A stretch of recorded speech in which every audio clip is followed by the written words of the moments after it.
हमारे आसपास हमें बहुत सारे लोग दिखेंगे, बहुत सारे मतलब बहुत सारे लोग। घर के अंदर भी बहुत सारे दिखेंगे, अगर जॉइंट फैमिली है तो बहुत सारे दिखेंगे।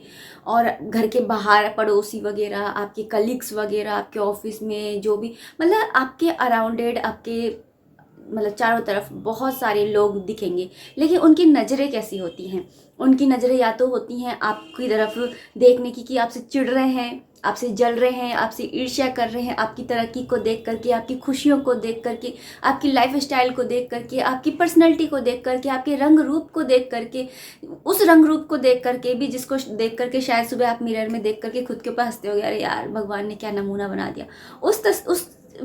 उस है ना शरीर को देख करके, उस फेस को देख करके भी लोगों को, कई लोग तो है ना आपसे जलते होंगे। जहाँ आपके चारों तरफ इतने सारे लोग हैं जो जलते हैं, आपको ब्लेसिंग्स नहीं देते हैं, आपसे जलते हैं।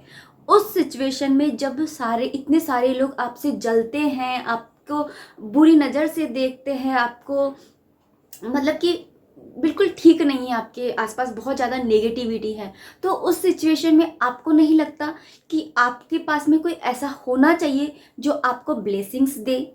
ऐसी ब्लेसिंग्स जो रियल हो, जो सच हो और जो दिल से दे रहा हो। आपके आसपास में ऐसा कोई होना चाहिए, लेकिन हमें हमारे आसपास में कोई नहीं दिखता। तो इस सिचुएशन में आपको पता है वो इंसान कौन हो सकता है? आप अपने मिरर में जाकर के खड़े हो जाइए और खुद को देखिए।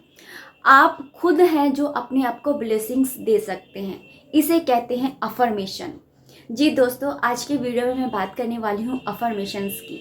अफर्मेशंस एक ऐसी प्रेयर है, ऐसी ब्लेसिंग्स है जो आप अपने आप को देते हैं। सुबह उठते हैं या जब भी आप ना खुश होते हैं या डिप्रेशन में होते हैं, दुखी होते हैं, सैड होते हैं, रोते हैं, उस समय नहीं, उस समय आपको बिल्कुल भी अफर्मेशंस की तरफ नहीं जाना है। आप जिस समय खुश होते हैं, आपने कबीर दास जी का एक है ना दोहा सुना होगा जिसके अंदर वो कहते हैं कि है ना, दुख में सुमीरे हर कोई, लेकिन सुख में सुमीरे तो फिर दुखी काय के लिए हो। आपने ये वाला दोहा उनका सुना होगा। तो इस दोहे के अनुसार अगर आप देखें तो अगर आप दुख में जाकर के सिमरेंगे ना तो कोई फ़ायदा नहीं है। लेकिन अगर आप सुख में हैं, एक रिलैक्स मोड पर हैं, उस समय आप अगर जाकर के मिरर में खड़े होते हैं और अफर्मेशंस बोलते हैं या अफर्मेशंस को लिखते हैं, तो उस टाइम पे वो अफर्मेशंस ज़्यादा वर्क करती हैं। तो अफर्मेशंस में आपको किसी और की वीडियोस बना करके और किसी की ऑडियो चला करके सुनना नहीं है। आपको खुद की अफर्मेशंस खुद बनानी है कि आपको लाइफ में क्या चाहिए। जैसे मैं बहुत खुश हूँ, मेरा घर स्वर्ग है, मेरे सारे रिश्ते बहुत प्यारे हैं, मैं और मेरा परिवार स्वस्थ है, मैं महीने के ब्ला ब्ला इतना कमाती हूँ। तो इस तरीके से अगर आप अफर्मेशंस बनाते हैं तो ये अफर्मेशंस जो आप खुद के लिए क्रिएट करते हैं ये वर्क करती हैं। जब आप आईने में खड़े होते हैं तो आपके सारे सेंस आंखों के थ्रू आपको देखते हैं, आपके इमोशंस देखते हैं, आपके हाथ पांव हिला रहे हैं उसको देखते हैं, आपका फेस कैसा है उस समय उसको देखते हैं। सारे सेंस, सारी इंद्रियां उस तरफ लगी हुई होती हैं। तो आप जब आईने में देखते हैं तब आप बोलते हैं मतलब ये यूनिवर्स सुनती है, आप सुनते हैं। सुना ही होगा कि हमें कहा जाता है कि मंत्रों का जाप करो। मंत्रों का जाप करने के लिए क्यों कहा जाता है? जैसे हम कहते हैं हरे राम राम राम हरे हरे, तो हम मंत्रों का जाप क्यों करते हैं? जब हम मंत्रों का जाप करते हैं तो वो मंत्र सिद्ध हो जाते हैं। और ऐसे ही जब हम अफर्मेशंस बोलते हैं, हम अपने आप को ब्लेसिंग्स देते हैं तो वो सिद्ध हो जाती हैं और वो हमारी लाइफ में होने लग जाती हैं। इसलिए अफर्मेशंस करना बहुत ज़्यादा ज़रूरी होता है। आज की डेट में तो बहुत बहुत ज़्यादा ज़रूरी है, जब हमारे सराउंडेड, हमारे चारों तरफ ऐसे लोग हैं जो हमें अच्छी नज़र से बिल्कुल भी नहीं देखते हैं। तो बस मेरा वीडियो बनाने का मोटिव यही था कि अगर आप भी अपनी लाइफ में बहुत ज़्यादा परेशान हैं, एंजाइटी है, परेशान है, दुख है, डिप्रेशन में हैं, तो आप अफर्मेशंस का यूज़ ज़रूर कीजिए, अपनी लाइफ में इसे इन्वॉल्व ज़रूर कीजिए।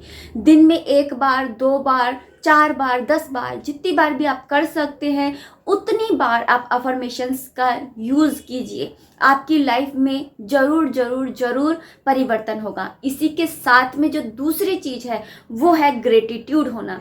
जी दोस्तों, अगर आप अफर्मेशन के साथ में ग्रेटिट्यूड होना भी सीख लेते हैं, जैसे कि आप सोते समय अगर आप हर चीज़ के लिए ग्रेटिट्यूड होते हैं कि थैंक यू आइज़, कि मैं आपकी वजह से, अपनी आइज़ की वजह से इस संसार को देख पा रही हूँ। इस आसमान को अगर आप थैंक यू बोलते हैं कि इस आसमान की वजह से मैं खुली हवा में सांस ले पाती हूँ, साथ ही मेरी बातें जो हैं वो ईश्वर तक पहुँच पाती हैं। आप धरती को ग्रेटिट्यूड होते हैं, उनको थैंक यू बोलते हैं कि आपकी वजह से मैं अन्न, वस्त्र, धन धान्य सब कुछ जो है मुझे मिल पा रहा है। आप अग्नि को थैंक यू बोलते हैं कि मैं आपकी वजह से है ना खाना बना पाती हूँ, खाती हूँ। जल को कहते हैं थैंक यू कि आपकी वजह से मेरा घर संसार जो है वो अच्छे से चल रहा है, मैं घर की सफाई कर पाई। अगर आज आप नहीं होते तो मैं कहाँ से सब कुछ कर पाती। अगर आप छोटी छोटी बातों के लिए, छोटी छोटी चीज़ों के लिए, छोटी छोटी, अगर किसी इंसान ने आपकी हेल्प करी है पूरे दिन में कोई भी, तो आप उसके लिए ग्रेटिट्यूड होते हैं।